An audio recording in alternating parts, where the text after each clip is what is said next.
नाम मेरा आदर्श चौधरी है और ये मेरा 3rd अटेम्प्ट है जी। और फर्स्ट मेंस फर्स्ट इंटरव्यू है। अच्छा सर, ये बताइए प्री मेंस और इंटरव्यू प्री की रणनीति के बारे में बताएंगे सर थोड़ा डिटेल से, क्योंकि बच्चों को ज़्यादातर प्री ही में प्रॉब्लम हो जाती है। कैसे तैयारी की इसकी, क्या आपकी रणनीति रही है? पहले 2 बार में मेरा प्री नहीं हुआ था, तो मतलब मुझे भी लगता था कि कहाँ लैग कर रहा हूँ, इतना पढ़ने के बाद भी जैसे नॉलेज गेन कर रहे हो बट उतने मार्क्स नहीं आ पा रहे जितने लोग ले आते हैं। लोग 120 130 प्लस भी ले आते हैं जी। तो फिर मैंने थोड़ा वीडियोस देखी और फिर पता चला कि मतलब ये लॉजिकल गेसिंग और ये जो ट्रिक्स लगती हैं ये कैसे लगानी होती हैं। तो आप प्रीवियस ईयर पेपर उठाओ और उसके बाद आप एक पेपर पे लिख लो, जैसे यूट्यूब पे वीडियोस हैं बहुत सारी, आप उसमें लिख लो कि कौन से क्वेश्चन में क्या ट्रिक लगती है। मैं उसे ट्रिक कह रहा हूँ, आप कुछ भी कहो उसे।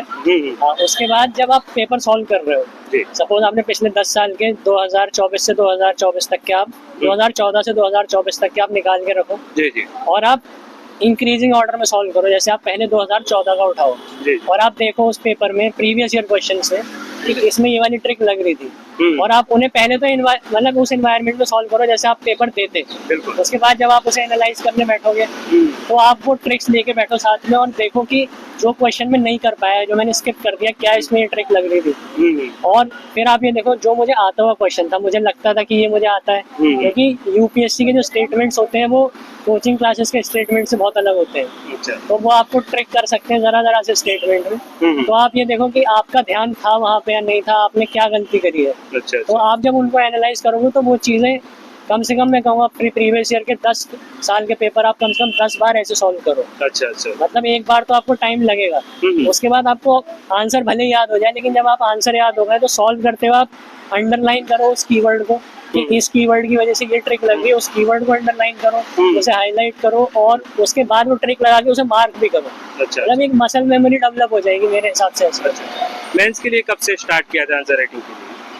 मेंस के लिए तो यार मैं बहुत पहले से कर रहा हूँ। अगर मैं अपना बताऊँ, जैसे मैं इन्फोसिस में काम कर रहा था उस टाइम भी मैं मेंस का पढ़ रहा था। आंसर राइटिंग नहीं किया था बट सिलेबस कवर किया था।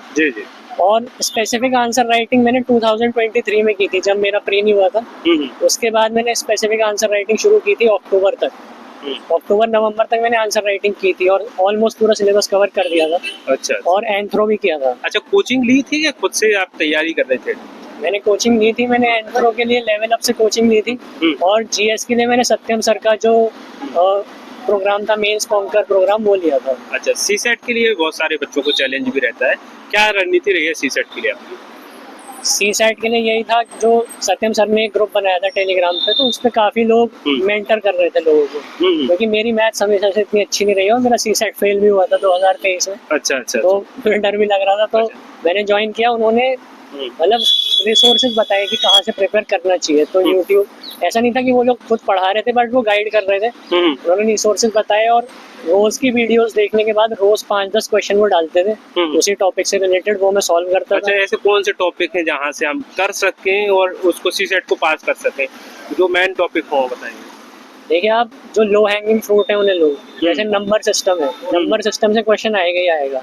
उसके बाद आजकल ये क्यूब वाले क्वेश्चन बहुत आने लगे हैं और मैथ और रीजनिंग तो चलो एक तरह से रिसोर्सेज काफ़ी हैं, लेकिन अगर मैं इंग्लिश का एग्जांपल लूँ जो कॉम्प्रहेंशन आता है, इस समय पैटर्न ऐसा हो गया है कि अगर आप केवल 2 पे रिलाई करके जाओगे कि मैं केवल मैथ और रीजनिंग कर लूँगा या मैं केवल इंग्लिश और मैथ कर लूँगा तो बहुत दिक्कत आ जाएगी। मतलब तीनों में आपको एवरेज होना पड़ेगा और मैंने भी यही टारगेट किया था कि मैं तीनों में एवरेज हो जाऊँ। अच्छा। तो शुरू में कॉम्प्रहेंशन बहुत गलत होते थे, उसके बाद जब आप प्रैक्टिस करोगे और उसे पढ़ के उसका मतलब समझोगे धीरे धीरे, फिर आपको समझ आएगा कि कौन सा ऑप्शन टिक करना है। क्योंकि कॉम्प्रहेंशन सबसे ज्यादा कंफ्यूजिंग होता है और लोगों को लगता है कि इसका कुछ भी आंसर निकल आएगा, लेकिन जब आप उसे पढ़ोगे और जब उसे समझ आएगा आपको धीरे धीरे, फिर लगेगा कि हाँ लॉजिकल है।